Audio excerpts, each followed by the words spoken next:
Welcome to another episode of Game Time, presented this week by Sandia Credit Union. I'm JP Murrieta, and this week we're at Sandia High School, home of the Matadors, and of course our boys basketball team and head coach Danny Brown. Thanks for joining us. Appreciate you being here. Thank you for having us. The state selection and seeding and the brackets are out. Let's jump in right there. What do you think about your seeding? Number 2, you take on Rio Grande. What do you think about the matchup, the seed? You know, first of all, I think, it's going to be a challenge. I think Rio Grande's had a great year, and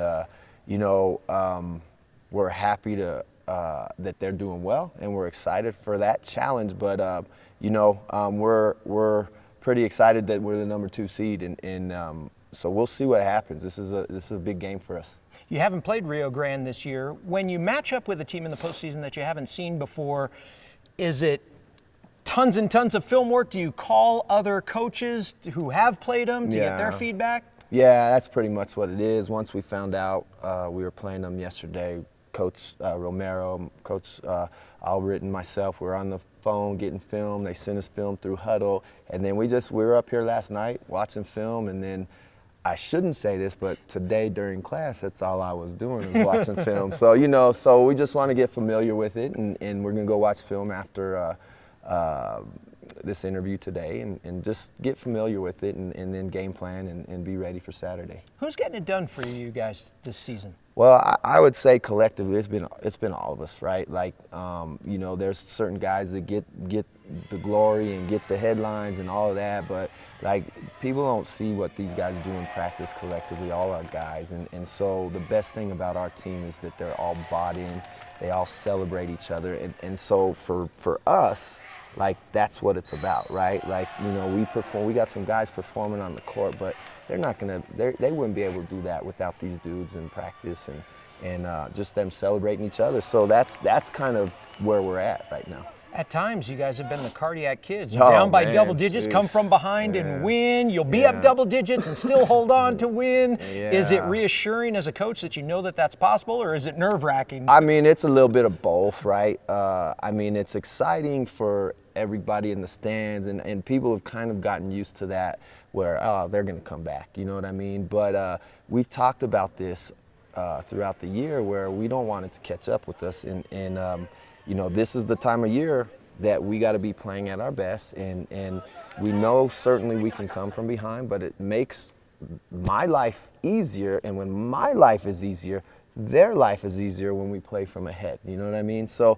they're learning that, and we did a good job with that. We're getting better at that. So guys, come on, make his life a little bit easier, You know what I mean? They want to see me with hair. If they do that, I might grow some hair back, you know what I mean? You come with quite the basketball pedigree. Your dad won several state titles at Albuquerque Academy. Your brothers won a state title. What was it like growing up in a family of basketball? I mean, it's just what we knew, right? Like, my dad was awesome. I mean, obviously he was a legend, but he was a legend as a dad. Like, that was the most important thing.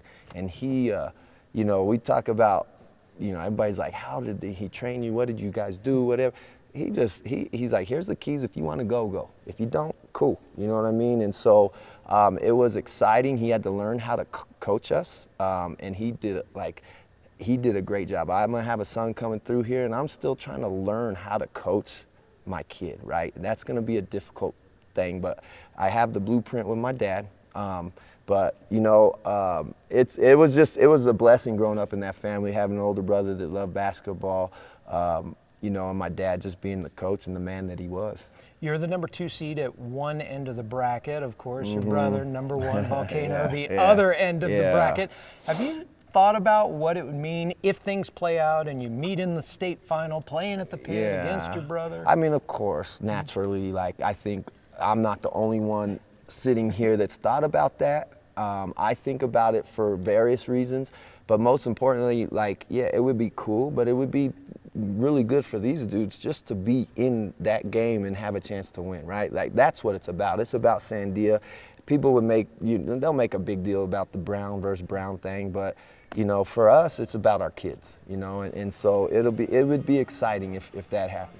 And lastly, what do you want out of these kids this week? What are you fine-tuning? What are you working on as you prepare for that first round? Well, it's just, we had a great dress rehearsal last week, going through the week and then having to play Saturday. So we've kind of been through that, but, and they kind of understand playoff basketball is a little different, right? And so I want them to, details matter, and they know that matters to us and me. And so, practice is going to be short, but so they think, or so they I don't know if they believe me, right? But like, practice is going to be short but intense the next few days, and just preparation. Like, that's important right now. Rest, preparation, and then come out ready to go. Like, that's all it is. We're not going to really change our approach from what we've done this year because it's worked.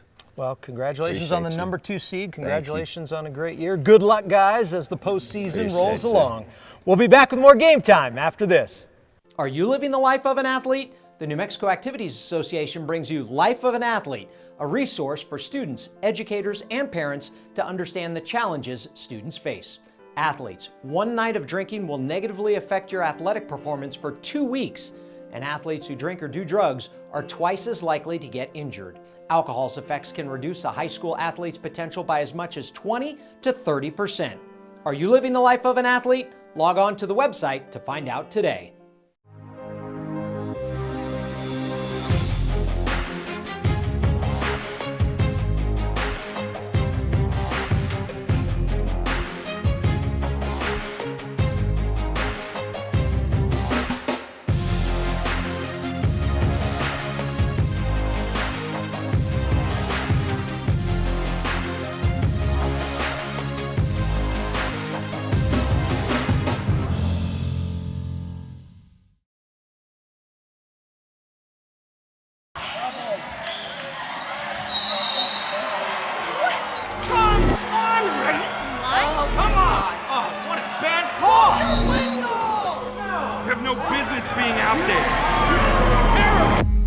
You know, I'm a person too.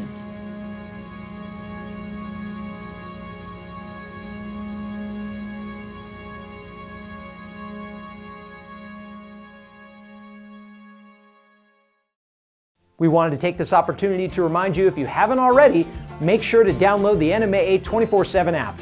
It's free, and free is cheap.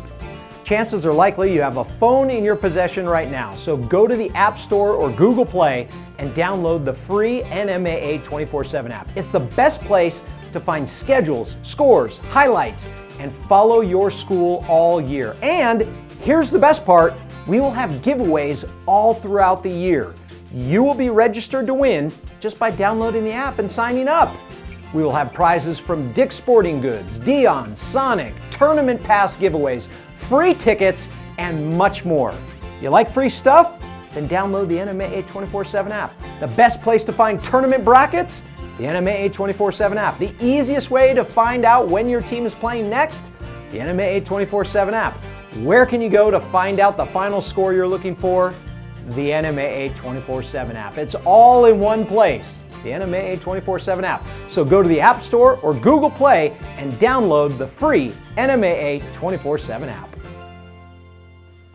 Hi, I'm Lamarion Coleman from Sandia High School. Welcome back to Game Time. Welcome back to Game Time, presented this week by Nusenda Credit Union. The first round of the state basketball championships begin this week. We've already talked to the Sandia boys basketball team. Here's a look at all the brackets. Let's break down the brackets a little and start in girls Class 1A. Melrose is the top seed. They were in the final each of the last 6 years. They only have one loss, and that was to Kirtland Central. Kevin Lackey took over the girls program this year and feels like it's wide open. There's a lot of parity in 1A. I think in the past, just from the outside looking in, whenever I looked at 1A girls, usually you go in thinking, there's 2 or 3 of these teams that could win it. But I think there's a lot of parity in 1A. And I think Roy Mosquero is super talented.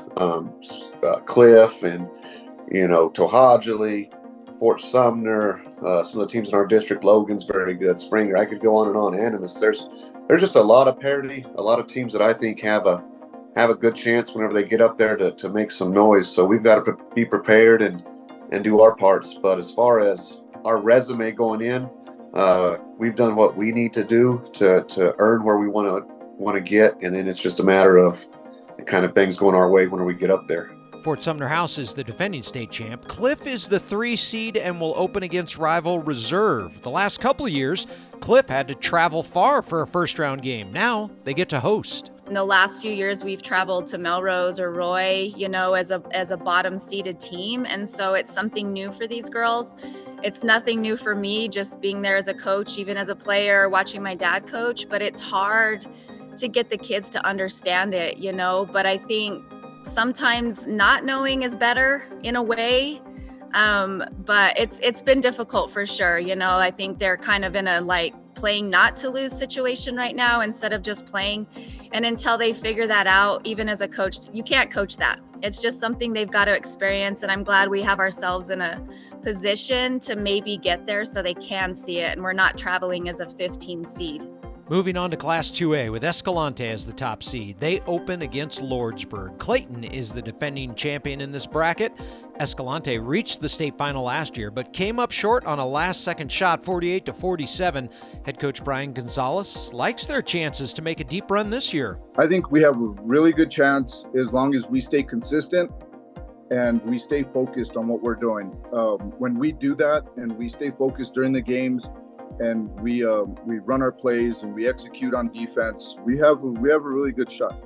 In Class 3A, Robertson is the defending state champ. They played in the final the last 2 years, and they entered this postseason as the number 1 seed. The Robertson Cardinals only have 1 loss on the resume. That was to Centennial earlier this season. Since then, they've won 21 in a row, including a 1-point district tournament win against Santa Fe Indian School. Santa Fe Indian School lost in the state final last season to Robertson.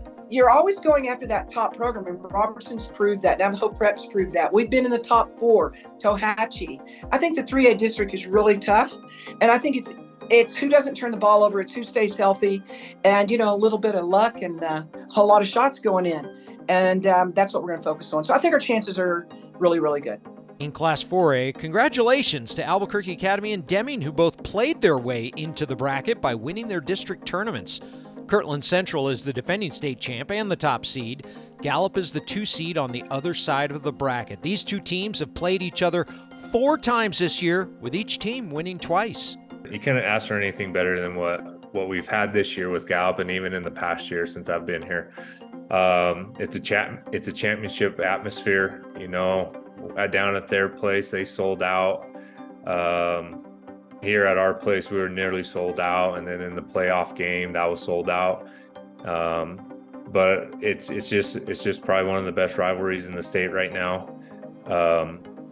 They don't want to lose to us. We don't want to lose to them. There's just a pride factor in that, and hopefully those games have been making us better.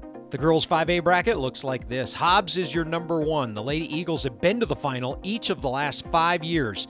They've been without their top player, Wisdom Anthony, pretty much the whole season because of a knee injury. This year, they're going into the postseason starting 5 sophomores. I know we're still young and inexperienced at some spots, but I just think if we here's our belief, and this isn't any knock on anyone else, but if we play our best and the other team plays their best, we feel like we're going to win. So we got to control what we control, and that's ourselves and not everything else. And I think sometimes as a young kid, you kind of start listening to everyone else's chatter, and then you put more pressure on yourself than you need to. We just got to be ourselves. 2-time defending state champ Volcano Vista is the 3 seed and will take on El Dorado and scoring machine Bella Hines. Volcano Vista is going for 3 in a row, and we haven't had a girls' three-peat in the state's largest classification. I like where we're at. I like the way we've developed over the course of the year, and I really think the girls are benefiting from being a part of last year's team and knowing what it takes at this point. And they have pressure on themselves as well as our preparation, and we're just hoping it all comes together at the right time. On the boys' side in Class 1A, undefeated Magdalena is the number 1 seed. Magdalena has won 104 of their last 106 games, and they come into the postseason as a 2-time defending state champ. They've been to the final each of the last 3 seasons. They do feel that, I don't think you'd call it pressure, but expectations is probably a good word. It wasn't that long ago that we weren't as competitive, and so a lot of these kids have siblings that knew what it took to get to that point, and so a lot of them are still around and in those kids' ear, about, hey, you guys, you need to keep putting in the work and keep doing the things that we did to get to this point, and so it kind of perpetuates itself as far as that expectation. Pecos is the number 1 seed in Class 2A. The Panthers played in a final in 5 of the last 6 years.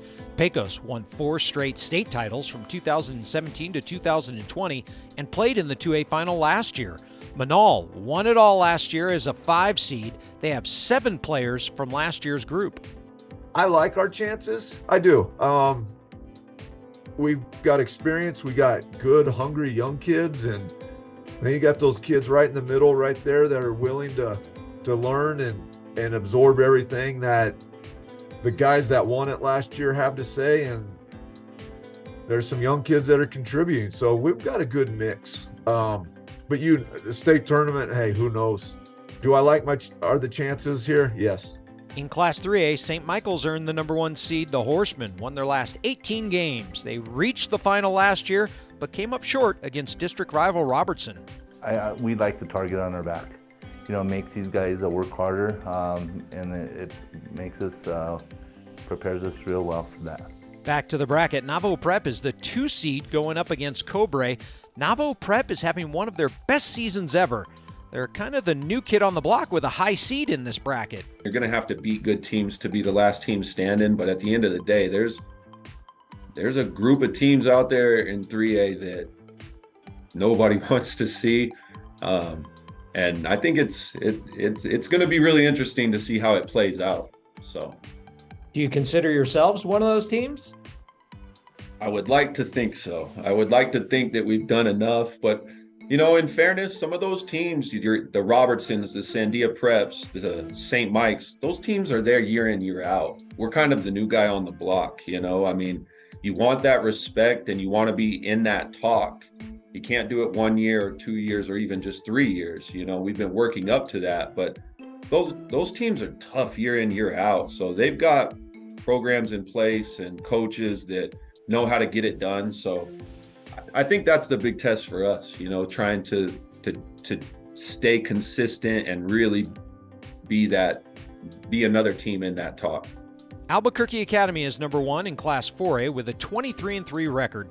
This program's won 9 state titles, but none since 1994. Del Norte has been to the final each of the last 2 years.